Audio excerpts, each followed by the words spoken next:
अनुबंध चतुष्टय हे इतिहासाच्या अभ्यासाच्या संदर्भात महत्वाचं असतं for basic parameters of history. पण एका बाजूने विचार केला तर हेच साहित्याला सुद्धा लागू होतं. हे जे 4 अनुबंध आहेत, व्यक्ती, समाज, स्थल आणि काल, याच्यातच साहित्य निर्मिती सुद्धा होत असते. तर या दृष्टीने या दोन्ही गोष्टी खूप जवळ येणाऱ्या अशा गोष्टी आहेत. पण ते मान्य होण्यासाठी आधी इतिहास म्हणजे काय हे आपल्याला माहिती असलं पाहिजे. मी त्याच्यावरचं व्याख्यान अर्थातच देणार नाहीये, पण काही गोष्टींचा फक्त निर्देश इथे करतो की इतिहासाबद्दलच्या ज्या काही रूढ कल्पना असतात की इतिहास म्हणजे सणावया, इतिहास म्हणजे गतकालीन राजकारण, या आता दूर झालेलं आहे. आणि खरं म्हणजे इतिहास हे घटनांचं निव्वळ वर्णन नाही, तर तो घटनांचा अन्वयार्थ आहे. इंटरप्रिटेशन ज्याला आपण इंग्रजी म्हणतो, इंग्रजीमध्ये. तर history is basically an interpretation. आणि एच कार सारख्या तत्वज्ञांनी तर असं म्हटलंय की core of interpretation surrounded by the pulp of the disputable facts. तेव्हा त्याचा गाभा जर काही असेल तर तो अन्वयार्थ आहे. त्याच्या भोवतीचा जो घर आहे ज्यांनी तो वेढला गेलेला आहे तो वादग्रस्त घटितांचा घर आहे. म्हणजे घटना वादग्रस्त असतात आणि त्याच्याबद्दलचे वेगवेगळे दृष्टिकोन असू शकतात. शेवटी अन्वयार्थ जो लावलेला आहे तो खरा इतिहास असतो.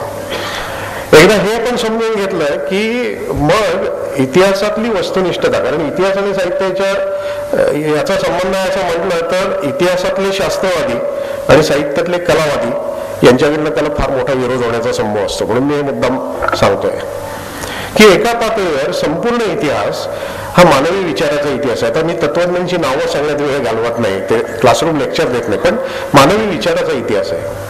आणि म्हणून जेव्हा इतिहासकार इतिहास लेखन करतो तेव्हा तो खरं म्हणजे काय करत असतो, तर ती इतिहासकाराच्या मनात झालेली गतकालीन विचारांची पुनर्घडण असते.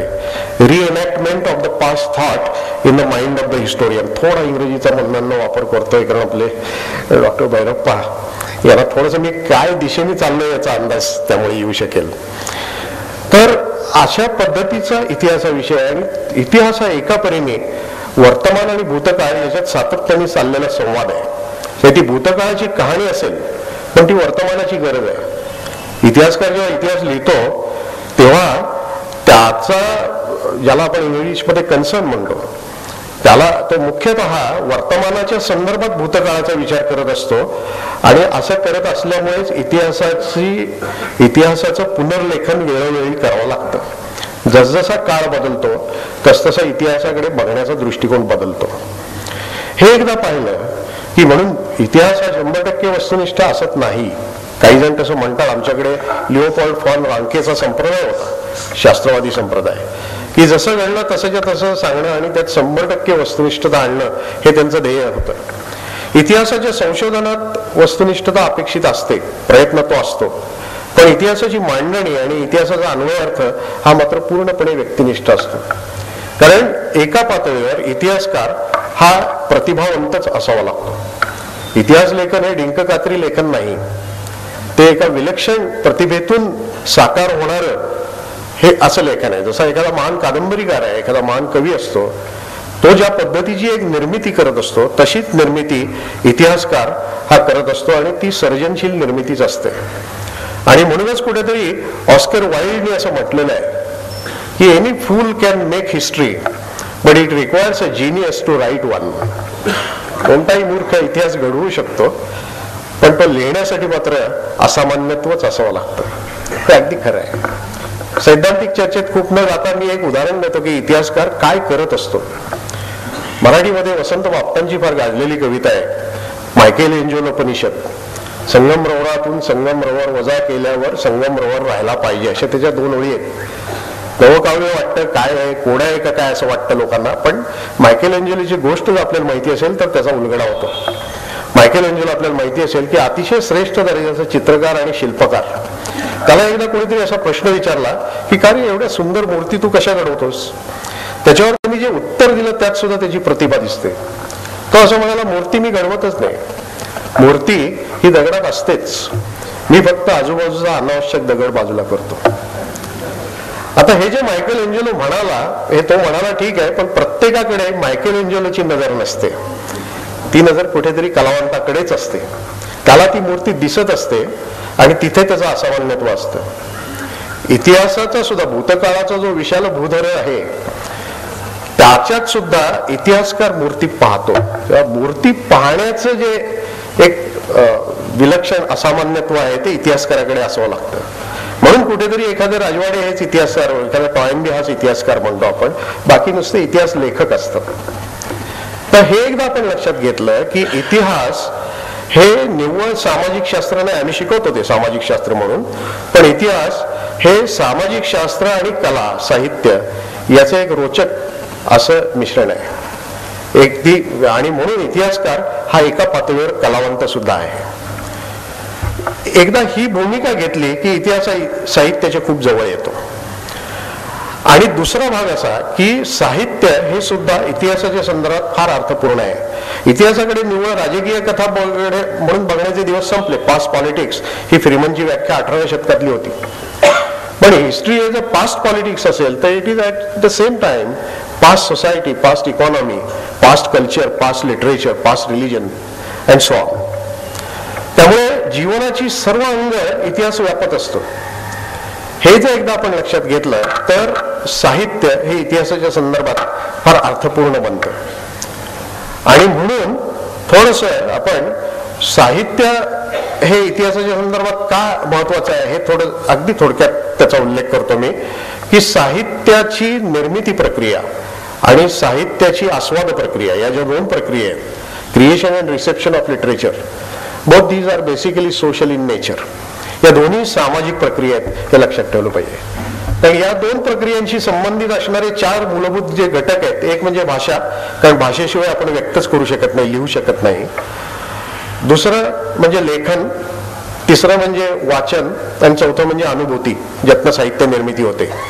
या 4ही गोष्टी मूलतः सामाजिक आहेत. भाषा ही आपण फार सहजपणे शिकलेलो असतो, पण ते सामाजिक संचित असतं. आणि भाषेत आपण भर घालू शकतो. केशवसुतांनी झपूर्झा या शब्दाची भर घातली, पुशी रेग्यांनी कुठेतरी प्रियासारखा शब्द निर्माण केला, पण ज्या क्षणी तो वापरला त्या क्षणी तो समाजाचा बनला, हे विसरून चालत नाही.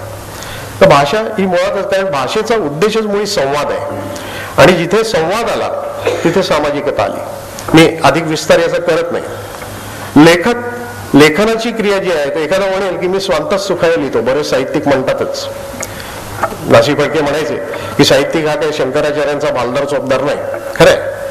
परंतु नुसतं स्वांतच सुखायला लिहायचं असेल तर मग लिहायची तरी काय गरज आहे? मनातल्या मनात निर्मिती करावी आणि आनंद घेऊन सोडून द्यावा. जेव्हा एका फार मोठ्या अभ्यासकाने म्हटलं की जेव्हा साहित्यिक आपली लेखणी कागदाला टेकवतो त्या क्षणी त्याच्या मनामध्ये कुठेतरी वाचक किंवा प्रेक्षक किंवा श्रोता असतो. कारण जोवर कोणाला तरी सांगितली जात नाही तोवर एखादी गोष्ट सांगितलीच जात नाही. तर लेखन ही एक सामाजिक कृती आहे. जरी ती एकट्याने बसून एकांतात केली तरी ती सामाजिक, आणि हेच वाचनाला लागू पडतं. कारण वाचनातून लेखक आणि वाचक यांचा संवाद घडत असतो. अप्रत्यक्ष असेल पण संवाद घडतो. काही वेळा विसंवाद घडत असेल पण विसंवाद हा सुद्धा संवादाचाच एक प्रकार आहे, हे विसरून चालत नाही. त्यामुळे तिथेही सामाजिकता येते. आणि अनुभूती ही तर सामाजिकच असते. त्याला एक व्यक्ती विशिष्टता आहे. एकच अनुभव वेगवेगळ्या लोकांना वेगवेगळ्या पद्धतीचा येतो, हे खरं आहे.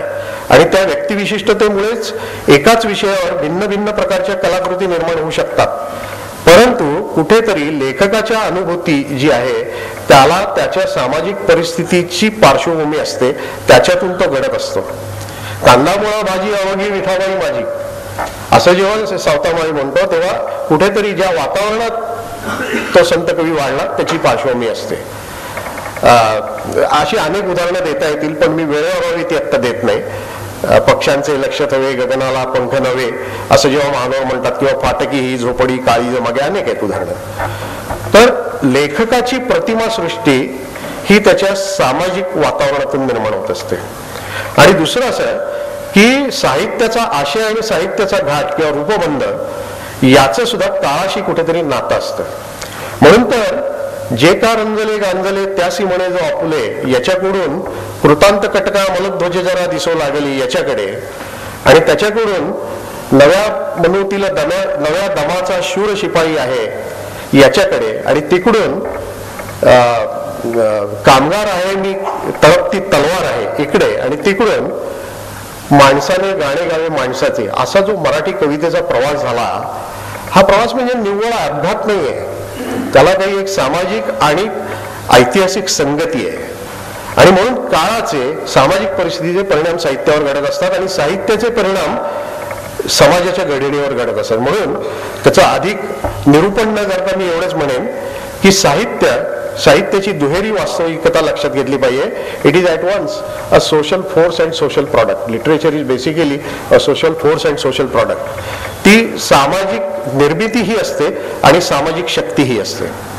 ही साहित्याची दुहेरी, किंवा ज्याला आपण सोशल इथॉस म्हणतो, सामाजिक अंतःसत्व, त्याचं निर्माण, ते अंतःसत्व निर्माण करण्यातही साहित्याची भूमिका असते आणि त्याचं प्रतिबिंबही साहित्यामध्ये उमटत असतं. हे कुठेतरी लक्षात ठेवलं पाहिजे. हॅरी लेविन नावाच्या एका अभ्यासकांनी फार सुरेख असं अतिशय अर्थपूर्ण वाक्य त्याचं आहे. त्यांनी असं म्हटलंय की literature is not only the effect of social causes but it is also the cause of social effects. ही जी साहित्याची शक्ती आहे आणि ही जी साहित्याची सामाजिकता आहे, ती लक्षात घेता इतिहासकारांच्या दृष्टीने साहित्य हे फार महत्वाचं असं ऐतिहासिक साधन बनतं. एकेकाळी राजवाडे फार चमकदार वाक्य बोलून गेले की कागदपत्राचं एखादा अस्सल चिठोर सगळ्या बकरींपेक्षा श्रेष्ठ आहे. त्यावेळी त्याची गरज होती तसं बोलण्याची, पण आज आम्हाला हे मान्य होत नाही. कारण बकरींमधले तपशील चुकीचे असतील, पण बकरींमधलं जे सामाजिक अंतःसत्व किंवा समाज मन जे व्यक्त होतं ते इतिहासकाराच्या दृष्टीने फार महत्वाचं आहे. भौतिक अवशेष खूप सापडतील, परंतु भूतकाळाचे मानसशास्त्रीय अवशेष जर शोधायचे झाले, युगमानस जर पाहायचं झालं, तत्कालीन प्रेरणा आणि प्रवृत्तींचा जर अभ्यास करायचा झाला, तर आपल्याला साहित्याकडेच वळावं लागतं. आणि या दृष्टीने साहित्य हे इतिहासाच्या संदर्भात फार अर्थपूर्ण आहे. आता साहित्यिकांना इतिहासाबद्दल जे आकर्षण वाटतं आणि साहित्याच्या अंगाने इतिहास जो अर्थपूर्ण आहे त्याच्याविषयी 1-2 मिनिटात फक्त बोलतो. की तसं पाहायला गेलं तर आपल्याला असं दिसेल की प्रत्येक साहित्यिक हा एक श्रेष्ठ निर्माता असतो आणि त्यामुळे तो आपलं कल्पनाविश्व उभं करू शकतो, किंवा ती अर्थात या दोन्ही अभिप्रेत आहे, कल्पनाविश्व संबंध उभं करतात. पण असं असूनही बरेच वेळा त्यांना इतिहासाचं आकर्षण, इतिहासाचा कच्चा माल हा ललित साहित्याच्या निर्मितीसाठी अनेक वेळा वापरला जातो. असं का होतं? हे आकर्षण काय? सामान्य माणसालाही ते आकर्षण आहे. इतर कुठल्याही विषयापेक्षा इतिहासावर वाद होण्याचं कारण तेच आहे की सर्वांना इतिहासाचं आकर्षण आहे. सर्वांना असं वाटतं की आपण यातले अधिकारी आहोत. साहित्यिकांनी ते आकर्षण आहे. ते आकर्षण असण्याचा एक भाग मी म्हटलं तसं की कच्चा माल पुरवतो इतिहास.